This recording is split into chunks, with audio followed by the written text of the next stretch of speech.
Okay, you guys. Wow. Bulb did not disappoint today. It is Wednesday and it is explosive and it's going to be even more so. Although there's one storyline I don't really care for, but I'll get there. Okay. Um all right. To keep you guys up to date, they have gone to Monte Carlo today, but they were on the jet with Tom Arnold as the pilot yesterday.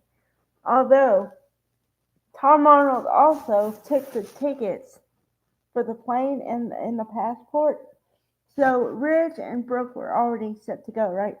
Somehow, although I gotta say this ties into today also. Hope has a little bit of her mother, because she made it possible for Steffi to not have her passport to be able to get on the plane. Although Hope did try to warn Steffi, but Steffi was like, "Just bye, Hope." So Hope what said, "Well, I tried," and I said to myself, "Well, how hard did you try, really? I mean, how hard did you try to say, Steffi, you really need your passport? I have your passport." She didn't try that hard. But then again, that sets up for. Although I still not. There are things I don't know because the spoilers from last week said, or they've been saying that Steffi is going to catch Hope and Finn in a compromising position, and it was going to happen sometime this week. Although I don't know when, because I assume Friday because it would be spicy because there's only 2 more days in the week. Um, so yeah, okay. And then Carter was there. We saw Carter for a minute. I love Carter. Um, because he said, "Oh, you didn't waste any time getting in that chair, did you? The executive chair, you know." And Hope was like, "No, no."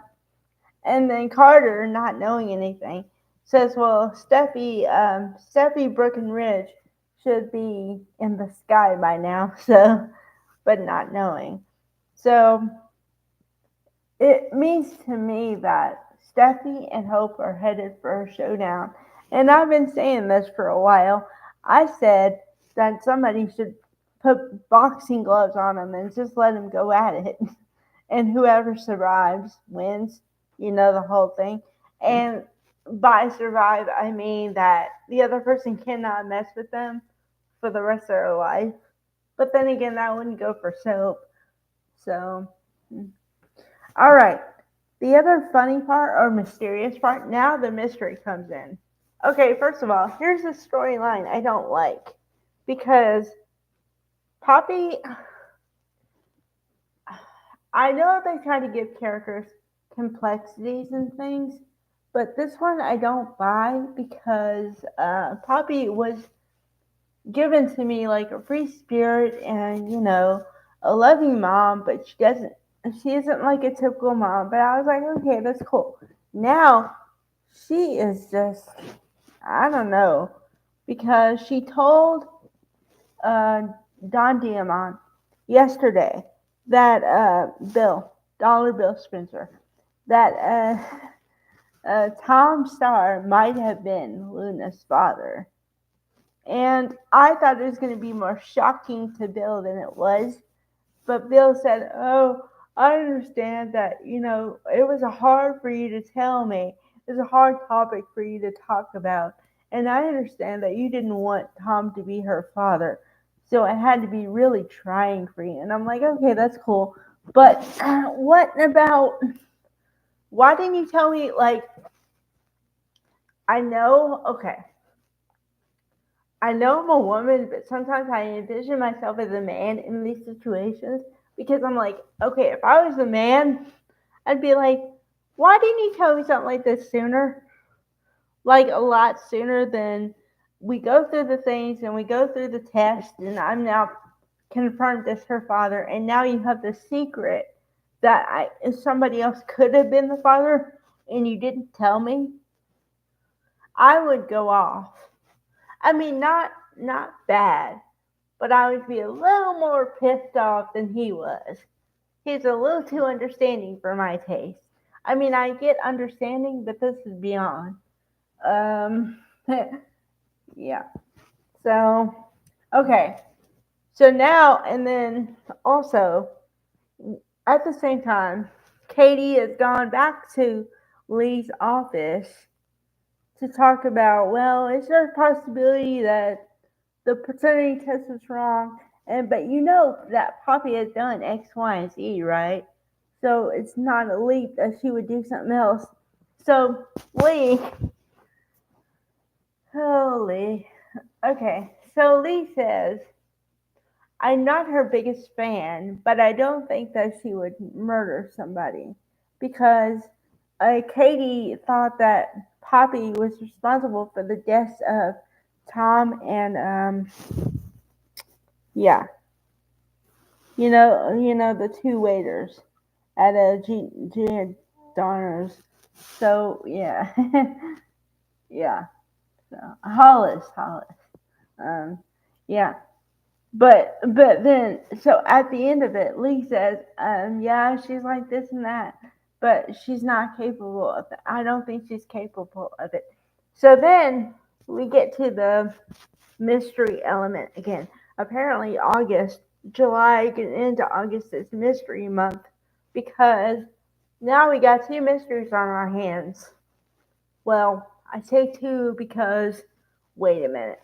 We have somebody who unalived two people, okay? And we still don't know who it is. And then we also have somebody who snuck around in Bill's house because, and I know it's a camera technique, but okay, so Poppy and Bill are talking and getting kind of romantic, right? Not fully yet, but getting there. And they're talking about, oh, so great, and everything else. And then you see the camera angle of you're supposed to imagine there's somebody else in the room besides them, or like watching them, but they can't see the other person. And also, as the audience, we can't see who it is either. But then at the almost the end of the show, like 157. Okay, I was watching it, and thankfully, I had turned down the volume a little bit because Poppy let out a blood-curdling scream, and it even scared me. I was like, "What in the?" I was like, "What? Wow!" And then, of course, we don't know what she's screaming at, so that's going to be the element for tomorrow. Um, I don't.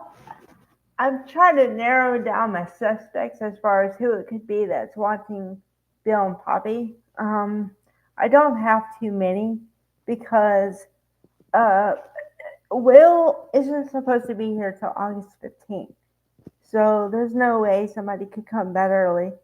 2 weeks early. Um, okay. It could be Katie, but Katie isn't like that. Um, I don't know.